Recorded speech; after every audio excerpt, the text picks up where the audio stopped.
what is so special about this day in the life? This is a particular special day in the life because it is Kona edition. Today we plan to do nothing but our 2-hour bike ride and then sit our backside on the couch and do nothing but watch the women's race.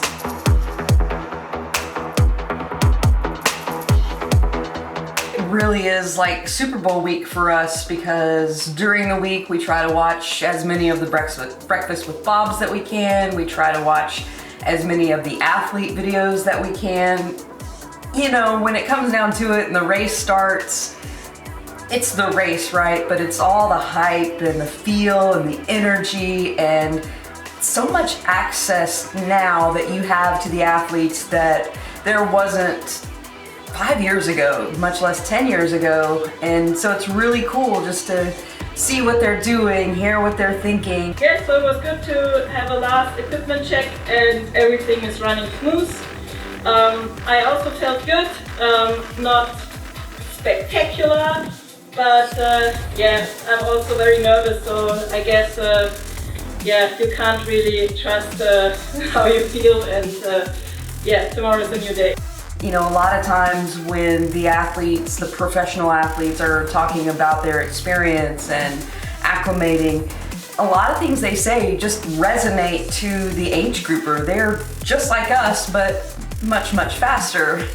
And their training might be more intense, but there's a lot of similarities. And I think that's why there's so much connectivity in this sport, no matter what level you're racing at. And yeah, I'm excited to see how it turns out today and get our bike ride done so that we can enjoy the race.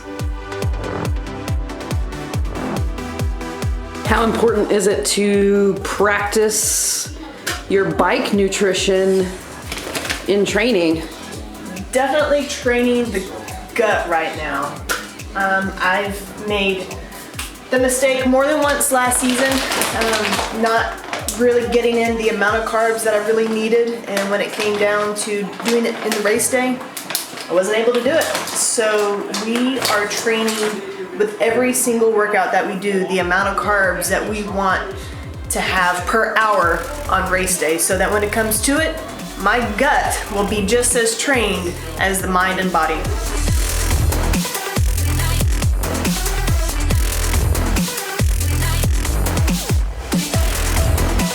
Watching the women come through body marking, the first 3 women through, Haug, Laura Philipp, Lucy Charles-Barclay. Will they be the first 3 to the line? I don't know. We'll find out in about 10 hours. I'm sticking to my pick. It could totally blow up in my face, but I don't know. I think it could be really cool to see her cross the finish line and be the champion, but I don't know. She looks like she's got some first-time nerves. We'll see. We'll see.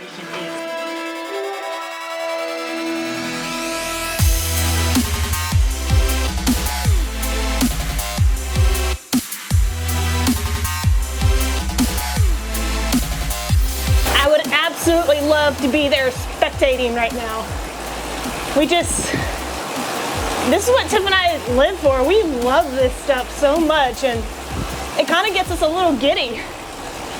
But I can only imagine what the vibe is, the women only, because we're all so good about lifting each other up. I can only imagine how awesome it must feel right now, besides all the nerves for the athletes. Do you want to race Kona someday? What true triathlete does not want to race Kona one day? I don't know when it'll be, but yes, absolutely. Kona's on the list.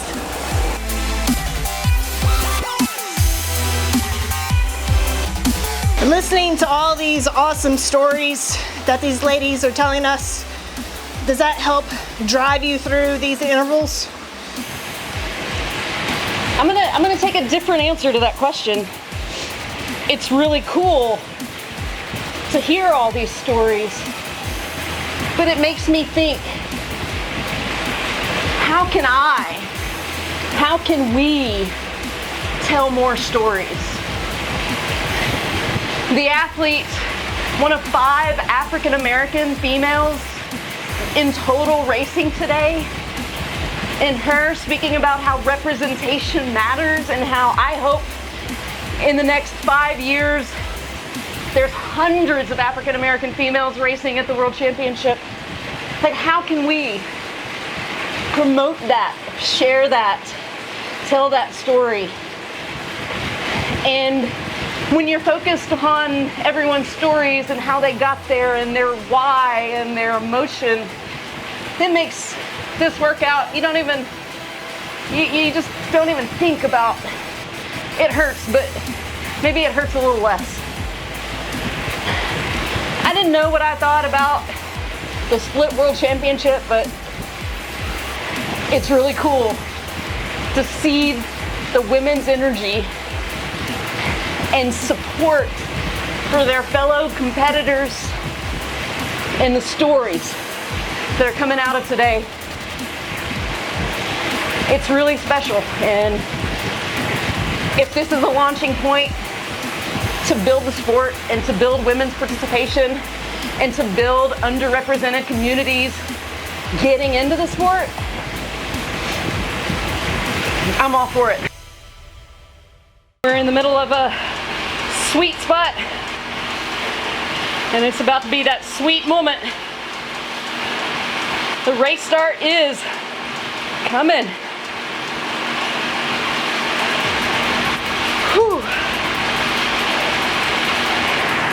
It's the moment we've waited, talked about. Here we are. We have, man. It's finally here. I'm excited. They're on their way. I'm sure they're excited that the cannon has already gone off.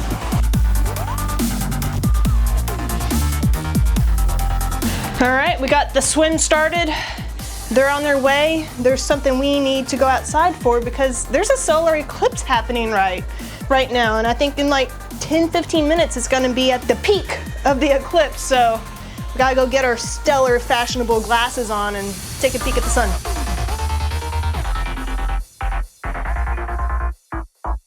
Lucy Charles-Barclay has made the turn at Haug. She is holding the lead, but this has been a pretty good race so far. There's been some movement in the pack, and some of the top names are near the front, and some of the top names have some work to do, but I think it's setting itself up for what we would all like to see, and that's a competitive run and a challenge at the finish, no matter who might be making their way to the finish line to break that tape first. And while we've been enjoying the action from our couch and the comfort of our living room and discomfort from our pain cave, we've got some very special people who are boots on the ground in Kona, and we wanted to kind of take their perspective of race day.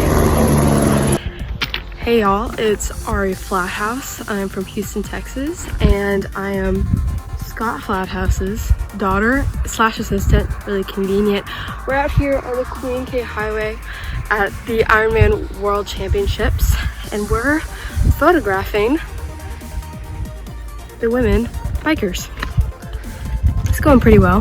Dad's slaying the game. Aloha girls, this is Liz, hanging out here Sherpaing for my wife at the Ironman World Championships. In fact, the inaugural all women's Ironman Championships here in beautiful Kona, Hawaii.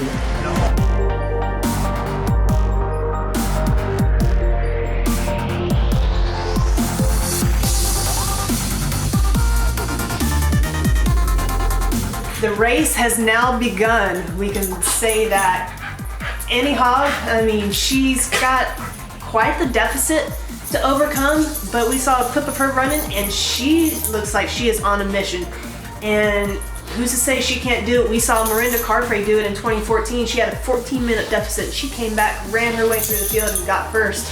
I'm still holding on to Annie Haug, #1 spot. But this race, it is dynamite. It has been an incredible race to watch thus far, and it's just continues to be amazing.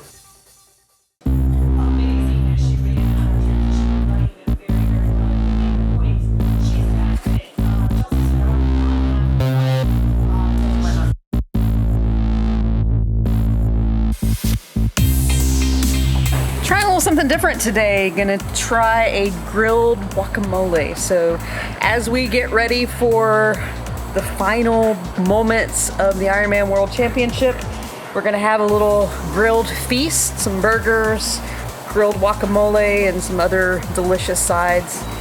So yeah, good stuff. Screaming and rallying the crowd. Take the flag. She's probably so numb right now. God, it's loud. Oh, come on.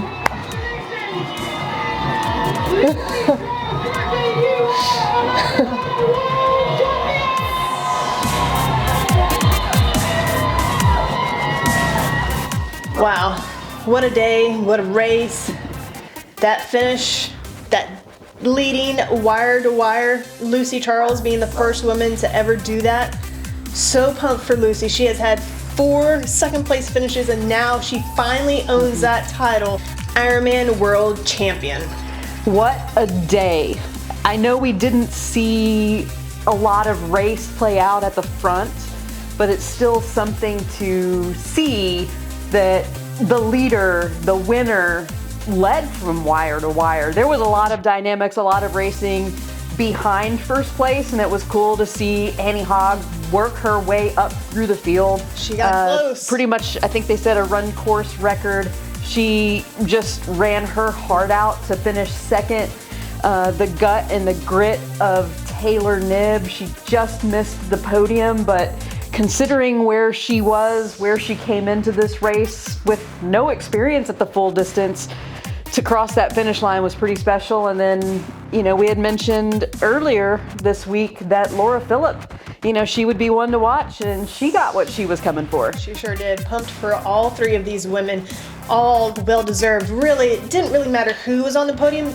All of these women have put in the work, and, you know, like we said earlier, it could have gone any way, but really excited for this podium. There was so much energy out there on the day. We had, again, some friends that were in Kona that were sharing their experience with us. You could see it on the broadcast. You could see it on other social media channels. Just a day to remember, and, you know, it only comes once a year. Glad that we could spend it, glad that we could share it, and we look forward to next year to see what these ladies have.